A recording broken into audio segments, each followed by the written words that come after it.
धन्यवाद देना चाहता हूँ कि आपकी सेवा करने का मुझे आपने एक सौभाग्य दिया है। आज का वचन बहुत पावरफुल होने वाला है, इसलिए सीधे होके बैठ जाएं और आसमान की ओर देखकर परमेश्वर को धन्य कहें।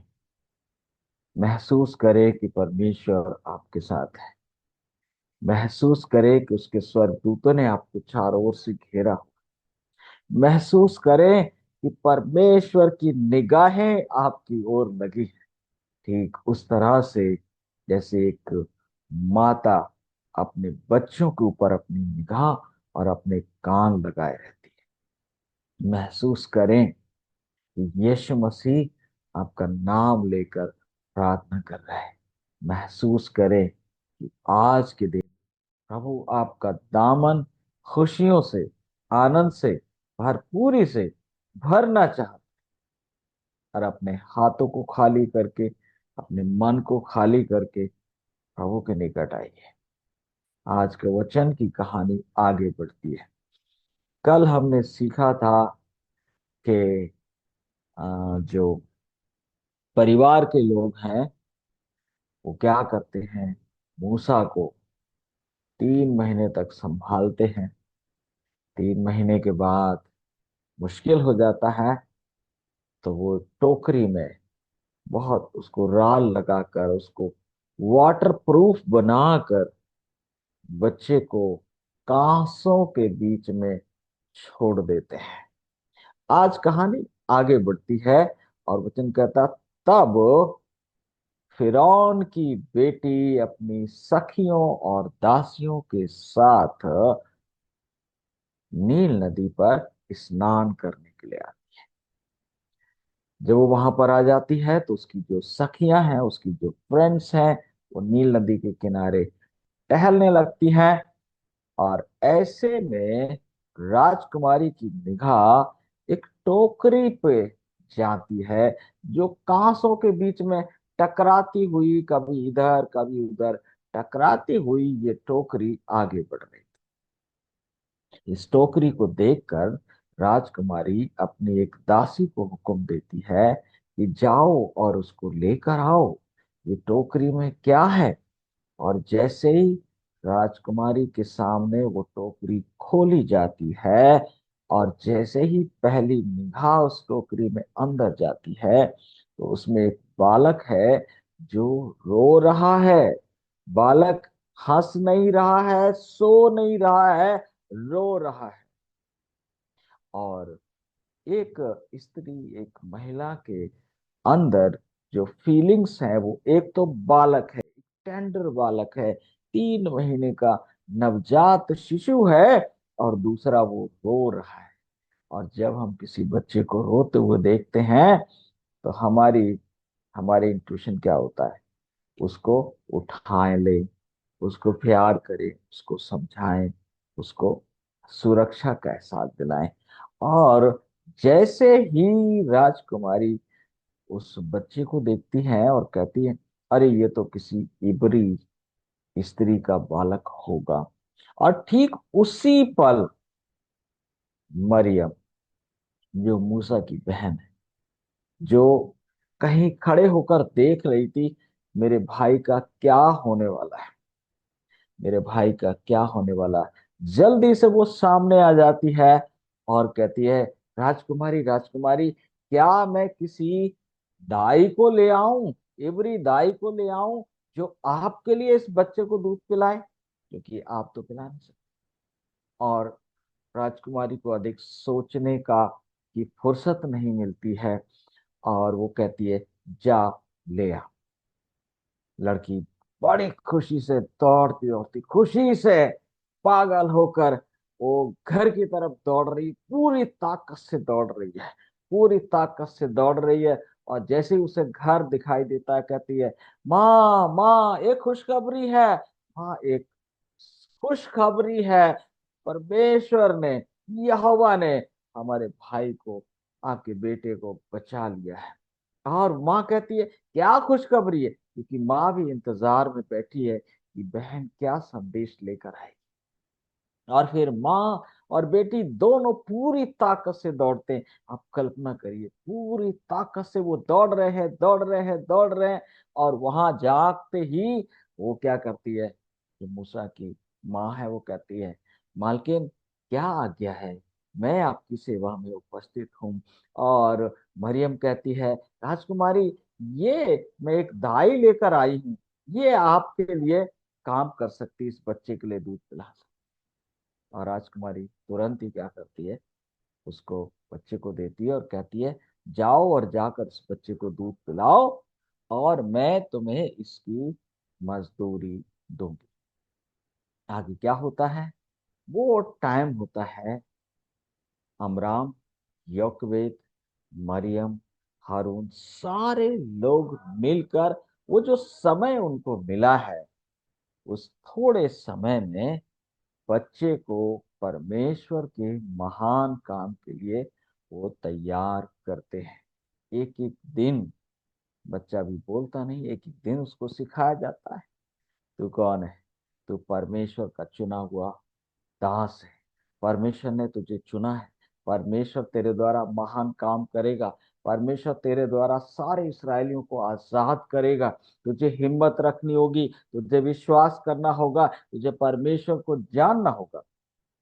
और जब वो अपने काम को कर चुके होते हैं, कुछ जगह लिखा है कि 12 साल तक आ, योकवेद ने अपने बेटे मूसा की देखभाल की।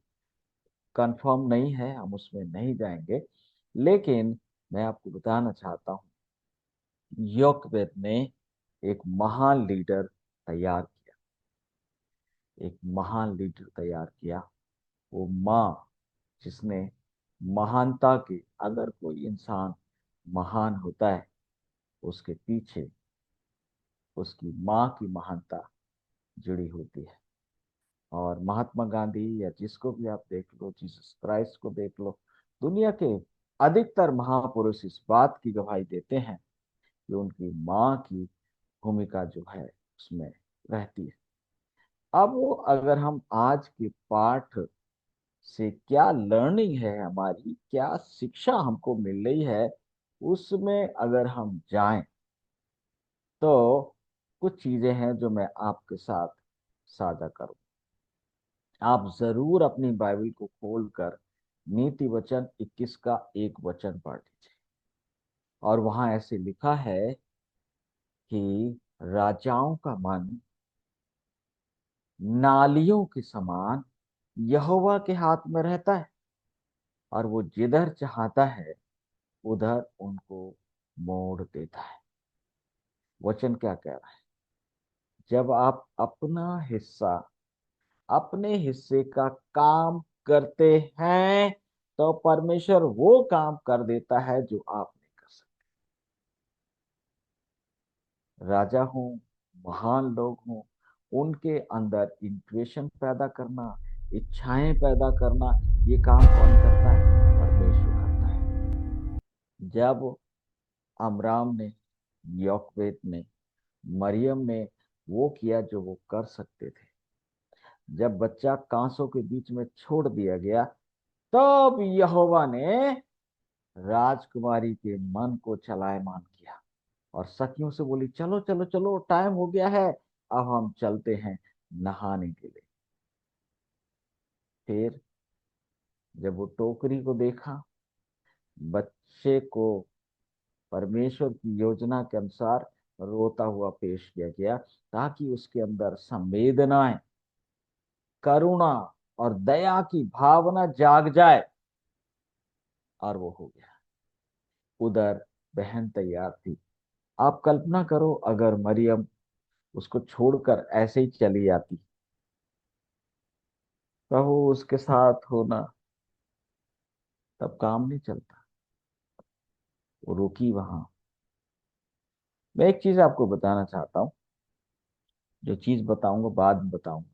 अभी जब हम मूसा के बारे में सीख रहे हैं, तो मुझे मेरे अपने दोनों छोटे बच्चों की तस्वीर सामने आ रही। बीच वाली बेटी और अनुज के बीच में ज्यादा फर्क नहीं उम्र का, 3 साढ़े 3 साल का उम्र का फर्क है। 3.5 साल का ही होगा, हाँ। लेकिन इन दोनों में वो मरियम और मूसा वाला बंधन मैंने देखा। इस जब हमारे पास कोई बच्चा नहीं था तो उसकी प्रार्थना होती थी, जिस पापा हमें एक भैया दे दो, हमें उसके साथ खेलना है। जिस पापा हमको एक भैया दे दो, हमें उसके साथ खेलना है। जिस पापा हमको एक भैया दे दो, हम उसके साथ खेलेंगे। ये उसकी प्रार्थना होती थी। और शायद उसकी प्रार्थना से ही परमेश्वर ने हमको एक बेटा दिया। और जब वो बेटा पैदा हो गया, उसके बाद से हर पल वो लड़की अपने भाई के साथ एक साया बन के वो चलती रही। कभी भी वो हमेशा साथ साथ खेलते हैं, साथ साथ मिलकर बदमाशियां करते हैं, साथ साथ मिलकर गड़बड़ियां करते हैं। और उनमें झगड़े भी बहुत होते हैं, लेकिन उनके झगड़े लंबे नहीं चलते। बहुत जल्दी उनके झगड़े निपट जाते हैं। और आज भी उन दोनों में एक बॉन्ड है जो बाकी हम लोगों के बीच में नहीं। तो मरियम का यूसुफ के साथ एक बॉन्ड था, एक लगाव था। और मैं आपको बताना चाहता हूँ, जब आपका किसी चीज से नोट कर लीजिए, जब आपका किसी व्यक्ति से, किसी चीज से, किसी विचार से एक लगाव हो जाता है, तो परमेश्वर आपके थॉट्स का, आपके विचारों का क्या करता है? संचालन करता है। विचारों को आगे बढ़ाया जाता है। तो इसलिए सपना देखिए, किसी चीज से आप लगाव रखिए, किसी बड़ी चीज से लगाव रखिए, छोटी चीजों से नहीं। क्योंकि परमेश्वर ने आपको महान काम करने के लिए चुना गया है। अगर परमेश्वर ने आपको महान कामों के लिए नहीं चुना होता, तो आप भी सो रहे होते, बाकी लोग भी सो रहे हैं, आराम से 10 बजे सो के उठेंगे। आपको परमेश्वर ने क्यों उठाया? क्योंकि परमेश्वर आपके एक महान काम के लिए तैयार कर रहा है। अब ये जरूरी है कि उस पर आपकी निगाह हो, जैसे मरियम की निगाह अपने भाई पर। मेरे भाई को मुझे बचाना है, मेरे भाई को मुझे सुरक्षा देनी है, मेरे भाई की मुझे क्या करनी है? रक्षा करनी है। और मैं क्या कर सकती हूँ? प्रभु ने उसकी अगुवाई की, उसका मार्गदर्शन किया। जो मेन थॉट मैं आपको बताना चाहता हूँ, जब आप अपने लिए फैसले ले रहे हो तो दिमाग का इस्तेमाल। जब आप अपने लिए फैसले ले रहे हो, अपने लिए आप सोच रहे हो, तो दिमाग का इस्तेमाल कीजिए। और जब आप दूसरों के लिए फैसले ले रहे हो, दूसरों के बारे में सोच रहे हैं, तो किसका इस्तेमाल कीजिए? दिल का इस्तेमाल कीजिए, अपनी फीलिंग्स का इस्तेमाल। आपका उद्देश्य दूसरों की भावनाओं को समझना और दूसरों को एक बेहतर जीवन देना होना चाहिए। इस सारे काम में अमराम, योकबेद, मरियम, मूसा के बारे में जो सोचते हैं, तो वो दिमाग से नहीं सोचते हैं। अगर वो दिमाग से सोचते ना, तो कहते भैया जैसे बाकी बच्चे मर रहे हैं, इसके जीवन में भी मरना ही लिखा हुआ है। दिमाग से नहीं सोचा, दिल से सोचा। इस बच्चे को तो बचना होगा, इस बच्चे को तो बचना होगा, इस बच्चे को तो, ये तो छुड़ाने वाला लग रहा है, ये तो इसराइल को छुड़ाएगा, इसके लिए तो कुछ करना होगा, इसके लिए तो रिस्क लेनी होगी, जोखिम लेना होगा। और उन्होंने जोखिम लिया। मेरे प्रियो, जो फिरौन की बेटी थी, उसने भी मूसा के बारे में दिमाग से नहीं सोचा। दिमाग से, अरे ये तो घृणित लोग हैं, जाने दो, फेंक फेंक दो टोकरी को, पलट दो। अगर वो दिमाग से सोचती तो उसका ऐसी प्रतिक्रिया हो। नहीं, उसने दिल से सोची। ओ, ये तो किसी इब्री का बेटा है, ये भी किसी का बेटा है, और ये मेरे सामने आया है। और उसने क्या करा? उसको अडॉप्ट कर लिया, उसको अपना बेटा बना लिया। और उसकी भलाई के लिए वो सोचने लगे। मेरे प्रियो, अगर हम खाली इतना ही कर ले कि अपने लिए जब फैसला करना है तो दिमाग का इस्तेमाल कीजिए। दिमाग क्या कहता है? आपको अनुशासित होना है, खान पान में व्यवस्थित होना है, बोलचाल में संयमित होना है। आपको अपने लिए दिमाग का इस्तेमाल करना और दूसरों के लिए दिल का इस्तेमाल करें, और आपके रिश्ते बेहतर होते जाएंगे।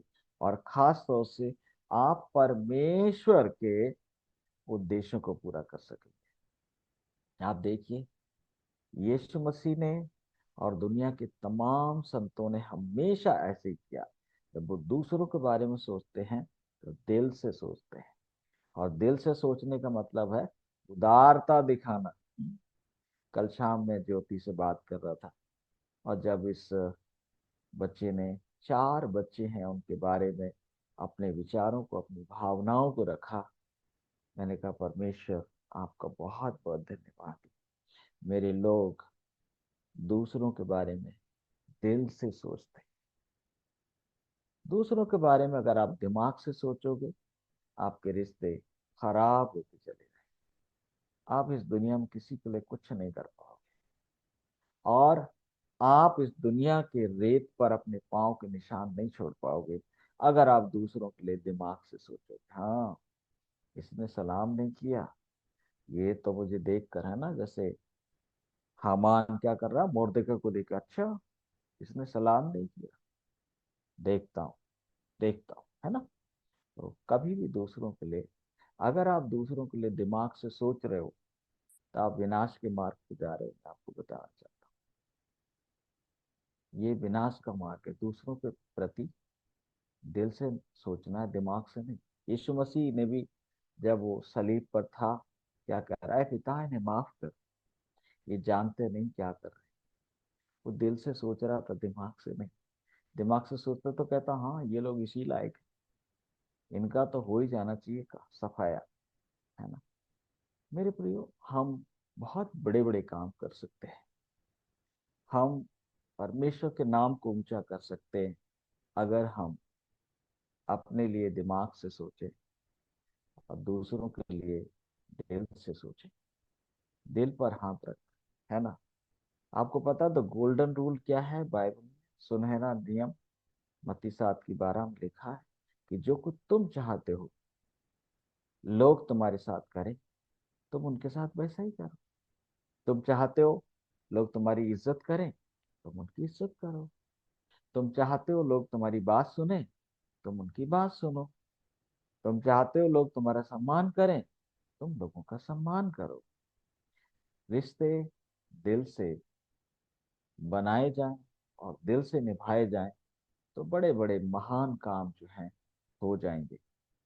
अगला विचार मैं आपको आपके साथ साझा करना चाहता हूँ, वो ये है कि दूसरों को नियंत्रित मत करिए आप। दूसरों को नियंत्रण करने का काम परमेश्वर के हाथों में छोड़। नियंत्रण करना है तो खुद का करना है। संजीव कह रहे अब तो मैं 4 बजे उठ जाता हूँ, अपने ऊपर नियंत्रण कर। और ये जो समय है मैं आपको बता रहा हूँ, 3 बजे से लेकर 5 बजे का समय, जो ये गोल्डन आवर्स है, और इसमें अगर आपने और अपने कमरे में रोशनी करके, मुंह हाथ धो के, घुटने टेक कर, बाइबल खोल कर अगर आपने बिता लिया, 3 महीने में आप किसी भी फील्ड में दुनिया में बहुत तेज चमकने लगे। ये समय जो है, और इसके लिए क्या करना जरूरी है, शाम को समय से सोना। मैं बहुत चाहता हूँ मैं शाम को समय से सो जाऊं। अगर मैं 9 बजे सो जाता हूँ, 3 बजे मेरी आंख खुल जाती है, और मैं अच्छी तरह से आपकी सेवा कर पाता हूं। तो आज के ये 3-4 विषय हैं, विचार हैं जो मैंने आपके साथ रखे। नंबर 1, जब आप वो करते हैं जो आप कर सकते हैं, तो परमेश्वर वो करेंगे जो आप नहीं कर सकते। अमराम यहोवेद ने टोकरी बनाई, मूसा को नील नदी के पानी में कांसों के बीच में छोड़ा, राजकुमारी को परमेश्वर लेकर आए, उसकी भावनाओं, उसकी फीलिंग्स को परमेश्वर ने गाइड किया, और सब कुछ परमेश्वर की योजना के अनुसार हो गया। दूसरी बात यह है, अपने लिए दिमाग से सोचें, क्या सही है क्या गलत है, क्या करना चाहिए, क्या नहीं करना चाहिए। सख्ती करना है तो खुद पे करिए। पौलुस कहता है, मैं अपने शरीर को मारता कूटता और बस में आता हूँ। और वो ये भी कहता, आई डाई डेली, मैं रोज मरता हूँ। सख्ती जितनी करनी खुद पे करिए, उदारता जितनी दिखानी है दूसरों पर दिखाइए, और आप सफल हो जाएंगे, आप कामयाब हो जाएंगे। और एक आखिरी विचार ये है कि जब आप दूसरों के लिए दिल से सोचेंगे तो इंट्यूशन आते हैं। इंट्यूशन होता एक आवाज होती है। मैंने साइकोलॉजी में सीखा है, बहुत कुछ सीखा, लेकिन खाली आज मैं इंट्यूशन की बात करूँ। इंट्यूशन के द्वारा अपने दिल में अचानक एक आवाज आती है कि आप उठिए और ये काम करिए, आप उठिए और ये काम करिए। कल शाम जब 7 बज गए तो मुझे इंट्यूशन आया कि मुझे आज लग रहा है जूम मीटिंग शुरू नहीं हुई है। और जब मैंने खोला तो देखा, अरे मैं अकेला ही हूँ। फिर फटाफट लोगों ने ज्वाइन करना शुरू किया। तो मुझे इंट्यूशन आया और मैंने क्या करा, उसको मीटिंग को ऑन कर दिया। बेटे के बारे में मैंने आपको बताया था कि हम जोधपुर में थे और बेटा हमारा स्कूल जाता था, और वो ऑटो से जाता था, कोई दिक्कत नहीं थी। आ, और एक दिन मुझे इंट्यूशन आया कि मैं बेटे को लेने स्कूल जाऊं। फिर दिमाग ने कहा कि तो ऑटो से आता है, क्या जरूरी है। और फिर अपने ऑफिस में बैठकर काम करने लगा। फिर इंट्यूशन आया कि बेटे को लेने जाओ। मुझे फिर मैंने वही सोचा, क्या जरूरी है, बच्चा तो आ जाता है। जब तीसरी बार आवाज आई तो मैंने ऑफिस को बंद किया, मोटरसाइकिल अपनी स्टार्ट करी और मैंने स्कूल गेट के सामने जाके मैं खड़ा हो गया। और जब इसके क्लास के सारे बच्चे, मतलब सारे बच्चे निकल गए और ये किसी में नजर नहीं। और उधर मैंने देखा वो ऑटो वाला भी। अब वो खड़े खड़े मैंने कहा, प्रभु तो मुझे आप क्यों लेकर आए, समझ में नहीं आ रही कहानी क्या है। फिर देखा तो कोई मेरी पैंट को खींच रहा है। अरे मैं नीचे देखा, मेरा अपना बेटा पसीने से लथपथ अपना बैग वैग टांगे हुए। है ही कितना, थोड़े से साल का था, 2 ढाई साल का बच्चा था। और उस वो मेरी तरफ ऊपर देख रहा।